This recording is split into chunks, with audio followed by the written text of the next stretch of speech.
Hey guys, it's a beautiful, warm, sunny Sunday afternoon. I just came up here in one of the fields that was harvested, that was soybeans this year. This was a real bad spot in the field as far as yield. I want to show you a couple things here. Show you some erosion issues that came up from all the years of tillage. Like I say, this farm was continuous tillage since the 60s and 70s. There was no no-till activity here. I just want to expand on one of my previous videos about no-till. I had said many times that this place has a lot of rocks. There's a lot of rocks in this soil. It is a very rocky, shaly type of soil. I want to show you a couple places where erosion was a major issue and where there's very little topsoil left. You can see there's areas along the ground like this where it's just solid shale rocks, and there's very little soil and very little organic matter. The problem now, after all the damage has been done, that the soil has eroded away, the problem now is trying to get things to grow in places like this. And you can see here, I would like to show you this. See all the rocks? And then this field is right at the edge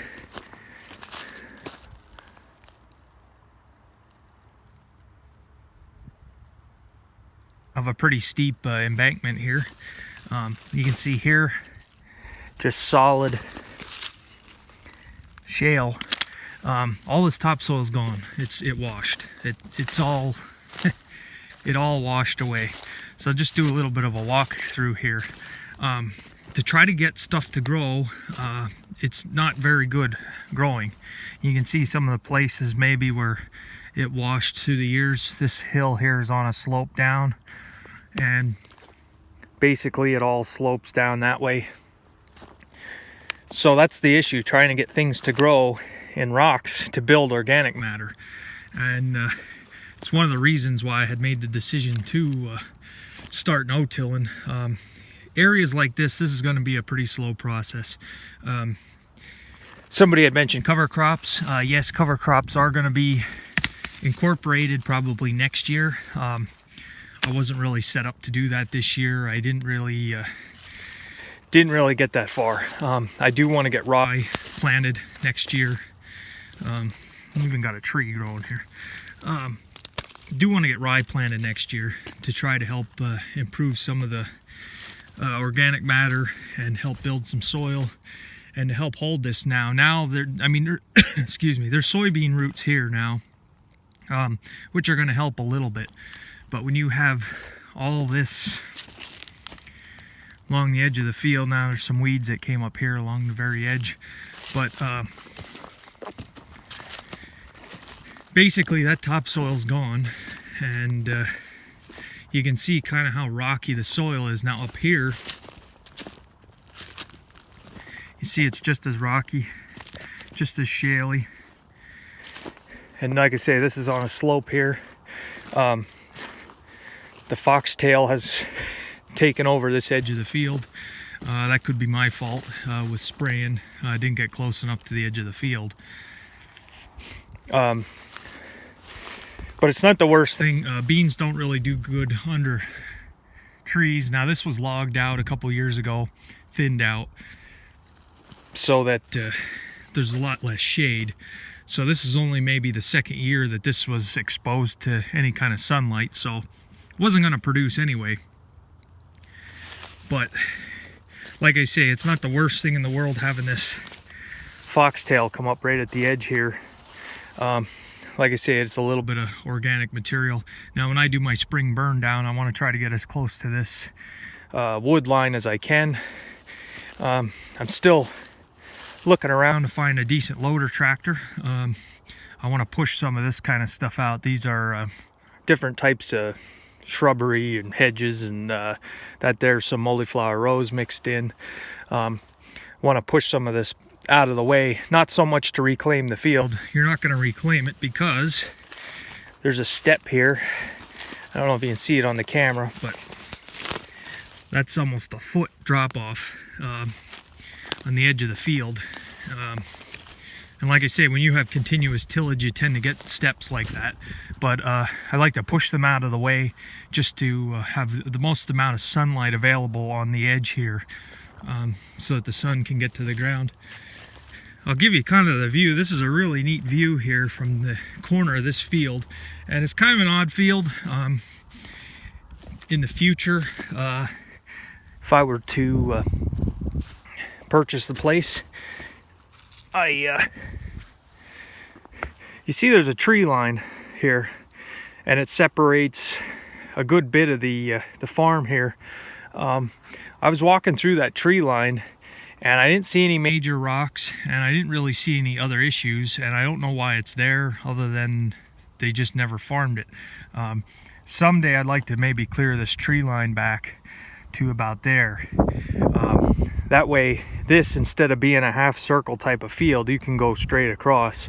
It does take equipment to do that. You'll have tree stumps, but this farm usually gets logged about every 10 years, 10, 15 years. So for the future, if they're in here with logging equipment, you can usually work out a pretty good deal like that. But this whole edge here was very poor, very low producing. You got rocks like this that you have to worry about going through the flex head. I mean, that's a pretty good sized rock there. And like I say, picking rocks, you could pick rocks for months on end, and there's no end to it. I mean, it's just going to be more and more and more. You can see there's a drop off here. Now that's just the natural terrain.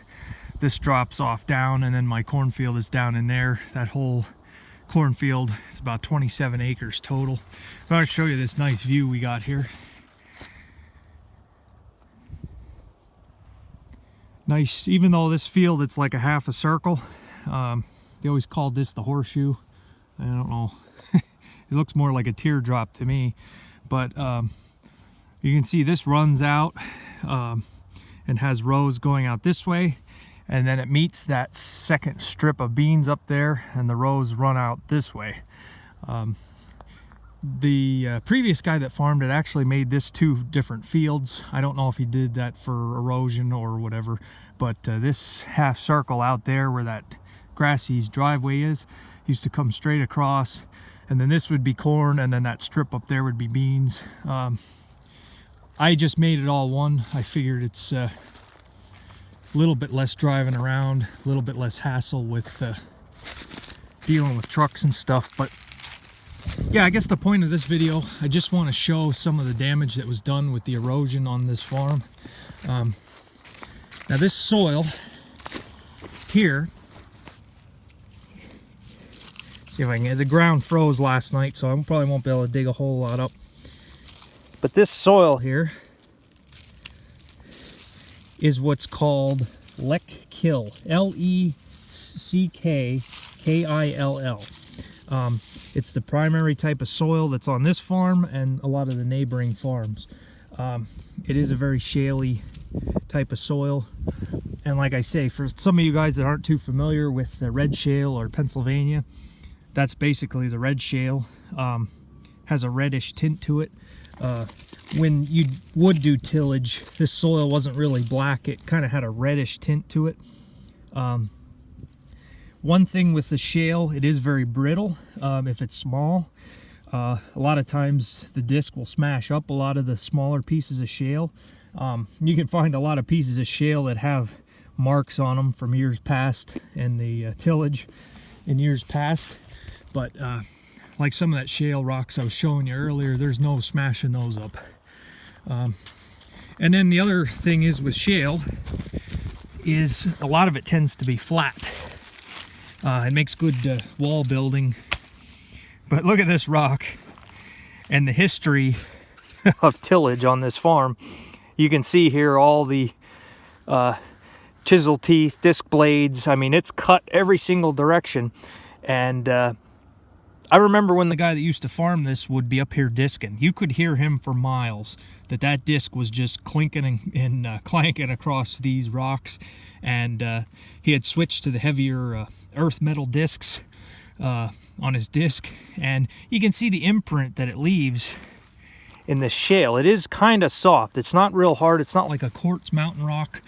And like I say, a lot of times it is flat, and that can work to your advantage. A lot of guys around here will run a packer, a Kaldi packer, and it tends to push some of this flatter stuff down. So yeah, just a quick video here. I want to show you kind of what the erosion has been like through the years, and why tillage wasn't the best answer, and kind of the soil type. And here's another flat one, and here, this rock tells a story too of all the past years of tillage. So this, I think, is going to take quite a while to get any kind of topsoil built, but being that I have this on YouTube and I just started it this year, it's perfect. Every year I can kind of show the progress and where we are with it. So like I say, it's not that I'm I'm not so much for conservation, or how should I say it? I'm not really an environmentalist, but I do really care about keeping topsoil in the fields where it belongs. And with this hilly terrain, with these slopes, I think no-till is going to be the only option. The other advantage, yeah, look at the rocks here. You got ones that are that big. Now, like I say, it's flat, but look at the ground here. I mean, this is a very poor area as far as topsoil goes. So, like I say, it's a process. You're going to keep working at it. I have many more videos to come. I want to show you some of the rock piles from the rock picker that they ran through this place. But you know, we have to try to keep working at it to make this this property yield. And you can see there's the good slope right in the middle of the field there. Never had any type of waterway, and I don't think it'll wash now with no-till, but years past, I'm sure that there's a very thin spot right there in the field. So, all right guys, video's long enough. Thanks for watching. Subscribe for more.